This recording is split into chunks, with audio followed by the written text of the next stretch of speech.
Hello guys, ನಾನು ನಿಮ್ಮ ಪ್ರೀತಿಯ ಹಿವನ್ ಕವಿತಾ. ಗಾಯ್ಸ್, ಇವತ್ತಿನ ವ್ಲಾಗ್ ನಮ್ಮ ಅಕ್ಕ ಮಾಡ್ತಿರೋದು. ಸೊ ಗೈಸ್, ನಮ್ಮ ಅಕ್ಕ ಕೊಡಗಲ್ಲಿ ಇರೋದಲ್ವಾ. ಸೊ ಕರ್ಕಡೆ 18ಕ್ಕೆ ಮದ್ದು ಸೊಪ್ಪಿನ ಪಾಯಸ, ಅನ್ನ, ಕೇಕ್ ಎಲ್ಲ ಮಾಡ್ತಾರೆ. ಹಾಗೆಯೇ ಇವತ್ತು ನಮ್ಮ ಅಕ್ಕ ಏನು ಮಾಡ್ತಾ ಇದ್ದಾಳೆ ಅಂತ ಹೇಳಿದ್ರೆ ಮದ್ದು ಸೊಪ್ಪಿನ ಕೇಕನ್ನು ಮಾಡ್ತಾ ಇದ್ದಾಳೆ. ಸೊ ಗಾಯ್ಸ್, ನಾನಂತೂ ತುಂಬ ಮಿಸ್ ಮಾಡ್ಕೊಳ್ತಾ ಇದ್ದೀನಿ. ಯಾಕಂತ ಹೇಳಿದ್ರೆ ನಾನು ಕೇರಳ ಕಣ್ಣೂರಲ್ಲಿರೋದು. ಈ ಮದ್ದು ಸೊಪ್ಪು ಏನಿದ್ರು ಕೊಡಗಲ್ಲಿ ಸಿಗುತ್ತೆ. ಬಟ್ ನಾನಿರೋ ಕೇರಳ ಕಣ್ಣೂರಲ್ಲಿ ಈ ಮದ್ದು ಸೊಪ್ಪು ಏನು ಸಿಗಲ್ಲ. ನಮ್ಮ ಅಕ್ಕ ಕೇರಳಕ್ಕೆ ಬಂದಾಗ ನನಗೆ ಈ ಮದ್ದು ಸೊಪ್ಪು ತಗೊಬರ್ತೀನಿ ಅಂತ ಹೇಳಿದ್ದಾಳೆ. ಸೊ ಆವಾಗ ನಾನು ಇನ್ನೂ ಚೆನ್ನಾಗಿ ನಾವು ಯಾವ ರೀತಿ ಮಾಡ್ತೀವಿ, ಏನೆಲ್ಲ ಈ ಮದ್ದು ಸೊಪ್ಪಿನ ಕೇಕ್ ಮಾಡಬೇಕಾದ್ರೆ ಏನೆಲ್ಲ ಪದಾರ್ಥಗಳು ಬೇಕು ಅನ್ನೋದನ್ನ ನಾನು ನಿಮಗೆ ಹೇಳ್ತೀನಿ, ಆಯಿತಾ. ಇವಾಗ ಅವಳು ಏನೆಲ್ಲ ಹಾಕಿದ್ದಾಳೆ ಅಂತ ಹೇಳ್ಬಿಟ್ಟು ನನಗೆ ಗೊತ್ತಿಲ್ಲ. ಯಾಕಂದರೆ ಸ್ವಲ್ಪ ಫಾಸ್ಟಾಗಿ ಮಾಡಿದ್ದಾಳೆ.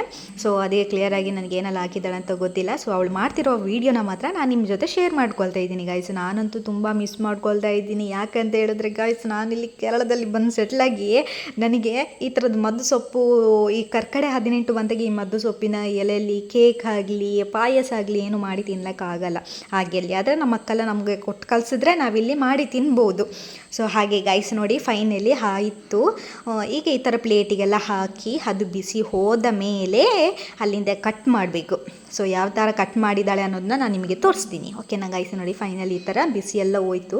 ಬಿಸಿ ಎಲ್ಲ ಹೋದ್ಮೇಲೆ ಇವಾಗ ನಮ್ಮ ಅಕ್ಕ ಕಟ್ ಮಾಡ್ತಾ ಇದ್ದಾಳೆ. ನೋಡಿ, ಕಟ್ ಮಾಡಿ ಈ ಥರ ಶೇಪಲ್ಲಿ ಕಟ್ ಮಾಡಿದ್ದಾಳೆ.